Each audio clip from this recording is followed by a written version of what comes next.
Hello friends, ഇനി ദളപതി 69 ആര് ചെയ്യും? മിനിഞ്ഞാന്നോട്ട് ചർച്ചയാകുന്ന വിഷയങ്ങളാണ്. ഇതൊരു 3 ഡയറക്ടറിൻ്റെ പേര് പറയുന്നുണ്ട്. ഇതിൽ എന്തൊക്കെ പോസിബിലിറ്റീസ് ഉണ്ട് എന്ന് നമുക്ക് നോക്കാം. അപ്പോൾ നേരെ വീഡിയോയിലോട്ട് പോകാം. അതായത് 3 ഡയറക്ടറിൻ്റെ പേരാണ് നമ്മൾ നോക്കുമ്പോൾ വന്നിരിക്കുന്നത്. എവിടെ നിന്നാണെന്നറിയില്ല, പെട്ടെന്ന് ഒരു പുതിയ ഡയറക്ടറും കൂടി ലിസ്റ്റിൽ പൊട്ടി മുളച്ചിട്ടുണ്ട്. അത് എച്ച് വിനോദാണ് ഡയറക്ടർ ലിസ്റ്റ് വന്നിരിക്കുന്നത്. ഡയറക്ടർ ടോട്ടൽ ലിസ്റ്റ് നമ്മൾ നോക്കുമ്പോൾ അറ്റ്ലി, കാർത്തിക് സുബ്രാജ്, എച്ച് വിനോദ് അങ്ങനെ 3 പേരാണ് പറയുന്നത്. ഇതിൻ്റെ പോസിബിലിറ്റീസ് നോക്കുന്ന നേരത്തെ അറ്റ്ലിയെക്കുറിച്ച് നോക്കുമ്പോൾ അറ്റ്ലി ഒഫീഷ്യലായി തന്നെ വിജയ് SR ബെസ്റ്റ് പോകുന്നുണ്ടെന്ന് പറഞ്ഞിട്ടുണ്ട്. അതുകൂടാതെ വിജയുടെ ലാസ്റ്റ് പടം ആയതുകൊണ്ട് തന്നെ ഒരു 2 വലിയ മൾട്ടി സ്റ്റാർ വരുമ്പോൾ വിജയ് കമേഴ്ഷ്യൽ ഡേയ്സ് കുറവാകും.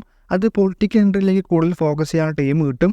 ഷൂട്ടിങ്ങിന് കുറച്ച് പോയാലും മതി, പടം പാൻ ഇന്ന് ട്രെൻഡ് ആവുകയും ചെയ്യും. അതുകൊണ്ട് അറ്റ്ലി ഒരു 40% ചാൻസ് ദളപതി 69 വരാൻ ചാൻസ് ഉണ്ട്. സെക്കൻഡ് എച്ച് വിനോദ് കാര്യം നോക്കുമ്പോൾ എച്ച് വിനോദ് ദളപതിയോട് പറഞ്ഞിരിക്കുന്ന സ്റ്റോറി എന്നത് ഒരു പൊളിറ്റിക്കൽ ത്രില്ലറാണ്. അത് വിജയുടെ പൊളിറ്റിക്കൽ എൻട്രിക്ക് നല്ല രീതിയിൽ പുഷിങ് ലഭിക്കാൻ ചാൻസ് ഉള്ളതുകൊണ്ട് തന്നെ ഒരു 10% ചാൻസ് എച്ച് ഇടാനും ഉറപ്പില്ലാത്തൊരു ചാൻസ് കാണുന്നുണ്ട്. ബാക്കി 50% ചാൻസ് നമ്മളെല്ലാവരും പ്രതീക്ഷിക്കുന്ന കാർത്തിക് സുബ്രാജ് തന്നെയാണ്. കാരണം ലേറ്റസ്റ്റ് അപ്ഡേറ്റ് ആയാലും എല്ലാം കൊണ്ട് തന്നെ മുൻപന്തിയിൽ നിൽക്കുന്നത് KS ആണ്. അതുകൊണ്ട് KS കൂടുതലായിട്ട് പ്രതീക്ഷിക്കാം ദളപതി 69. എന്തായാലും ദളപതി 69 കിട്ടാൻ പോകുന്ന ഹൈപ്പ് ചെറുതല്ല.